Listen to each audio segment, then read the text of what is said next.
It's April 1998. A silver-haired Irishman in a hat walks into Moscow's Radisson Hotel. He knocks on a door.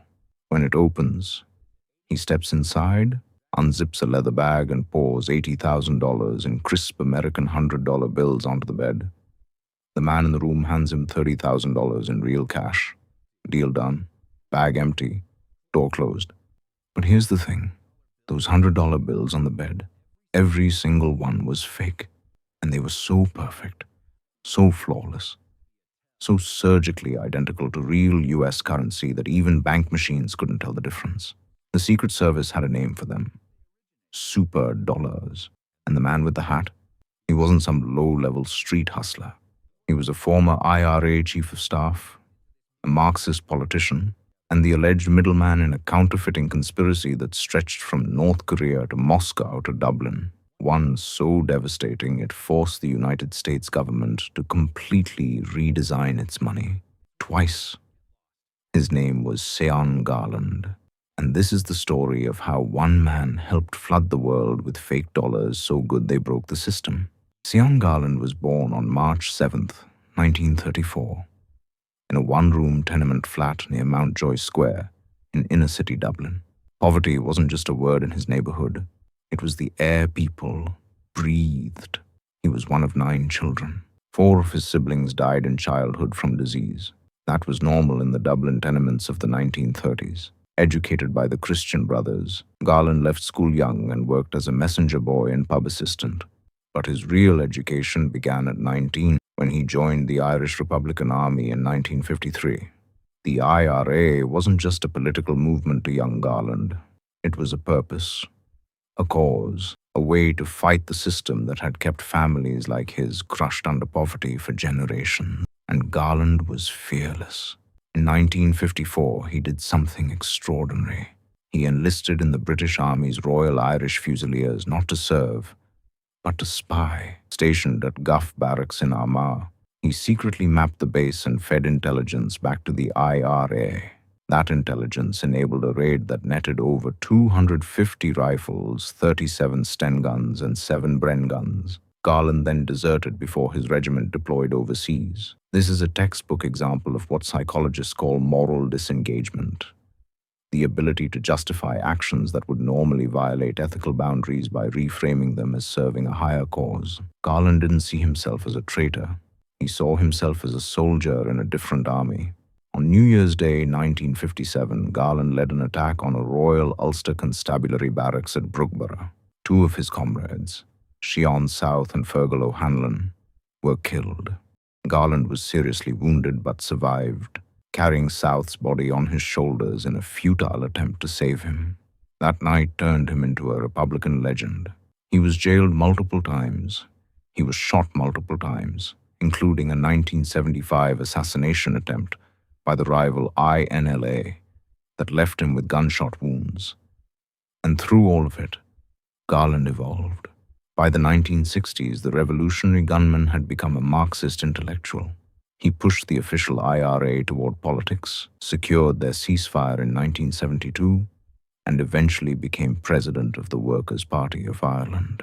On the surface, Sean Garland was a legitimate political leader, but underneath, he was building connections that would pull him into one of the most audacious counterfeiting schemes in modern history. To understand the superdollar, you need to understand what made it special. Most counterfeit bills are garbage, blurry ink, wrong paper, detectable in seconds. The superdollar was different. It was printed on cotton linen paper using intaglio presses, the same high-pressure printing technology used by the US Bureau of Engraving and Printing. The ink was right. The watermarks were right. The security threads were right. Even the microscopic red and blue fibers embedded in the paper were replicated. These weren't counterfeits. They were clones. US investigators traced the origin of the superdollar to North Korea, specifically a facility believed to be the Pyeongseong Trademark Factory. The regime of Kim Jong-il had essentially turned counterfeiting into a state industry. The Secret Service estimated that North Korea produced over $45 million in superdollars from the late 1980s onward, using the profits to fund weapons programs, luxury imports for the ruling elite, and intelligence operations abroad. But North Korea had a problem. They could print the money, but they couldn't spend it. A hermit kingdom can't just walk into a bank and deposit millions in $100 bills. They needed a distribution network. They needed someone with connections in the West who could move the bills into legitimate circulation without raising suspicion. Enter Sean Garland. According to U.S. prosecutors, Garland, known in the operation as the man with the hat, became the key middleman. His alleged role was straightforward but critical. Travel to Moscow, meet contacts at the North Korean embassy, collect suitcases of superdollars, and smuggle them back to Ireland. From Dublin, the bills would be moved to Birmingham, England, where a network of criminals would exchange them for real British pounds or authentic American dollars, often at roughly 30 to 40 cents on the dollar.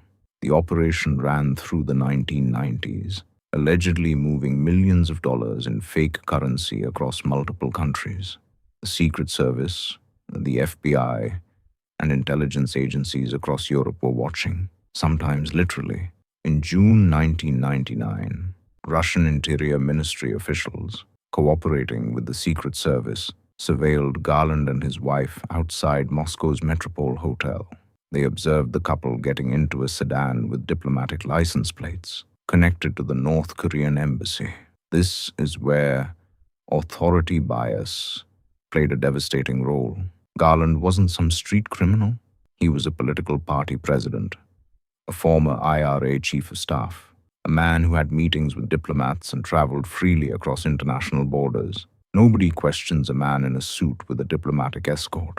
The very legitimacy of his public life was the perfect cover for his alleged secret one. By the early 2000s, the superdollar had become a genuine national security crisis for the United States. In 1996, the government ordered a complete redesign of U.S. paper currency, the big head notes, specifically to combat the superdollar threat. New security features were added: color-shifting ink, watermark portraits, enhanced security threads. It didn't work. Within 2 years, superdollar versions of the new bills appeared. The counterfeiters had adapted. Meanwhile, a massive FBI operation was closing in on the distribution networks. Operations Smoking Dragon and Royal Charm targeted Chinese organized crime networks trafficking superdollars in the United States. Agents lured suspects to a fake wedding on a yacht in Atlantic City, New Jersey, and arrested them with millions in counterfeit bills. The investigation traced money through Banco Delta Asia in Macau, which held $25 million in North Korean assets, and the trail kept leading back to Garland. On October 7th, 2005, officers from the Police Service of Northern Ireland burst into a Belfast restaurant and arrested 71-year-old Sean Garland on foot of a U.S. extradition warrant. He was charged with conspiring to distribute counterfeit U.S. currency produced by North Korea. The indictment named 7 co-conspirators and described a decade-long operation. Garland was released on bail with the condition that he remain in Northern Ireland. Instead, he fled south across the border to the Republic of Ireland. A Belfast court issued an arrest warrant, but Garland was already beyond their jurisdiction. He was eventually rearrested in Dublin in 2009. What followed was a 6-year legal battle that became one of the most politically charged extradition cases in Irish history. Over 110 parliamentarians from across Ireland and the UK publicly supported Garland's fight against extradition. His supporters argued the case was politically motivated, a Bush-era attempt to isolate North Korea by targeting anyone connected to the regime. On December 21, 2011, the Dublin High Court dismissed the U.S. extradition request. Justice John Edwards ruled that since the alleged offenses occurred in Ireland, the court was legally prohibited from extraditing Garland. The case was referred to the Irish Director of Public Prosecutions. No charges were ever brought domestically. Sean Garland died on December 13, 2018, at age 84, in Navan, County Meath. He was never convicted. He was never tried. The man at the center of one of the most sophisticated counterfeiting operations in history walked free. And the superdollar? In 2013, the US introduced yet another redesigned $100 bill, this time with a 3D security ribbon, color-shifting ink, and microprinting. A bill specifically engineered because the old ones had been too perfectly forged. Sean Garland's story reveals something uncomfortable about how we assign trust. We look at a man's title, his age, his political credentials, and we assume legitimacy. That's authority bias, the psychological shortcut that makes us defer to people who appear to hold power. Garland exploited that bias for decades. But there's a deeper concept at work: ideological justification. Garland spent his entire life fighting what he saw as systems of oppression: British imperialism, capitalist inequality, political corruption.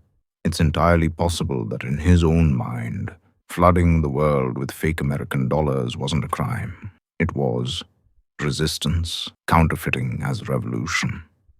And for the victims, the businesses, banks, and ordinary people left holding worthless paper, there's the cruel lesson of misplaced trust in systems. We trust that money is real because the system tells us it is. We don't hold every bill up to the light. We don't question every transaction. The superdollar exploited that trust at a civilizational scale. So here's the question.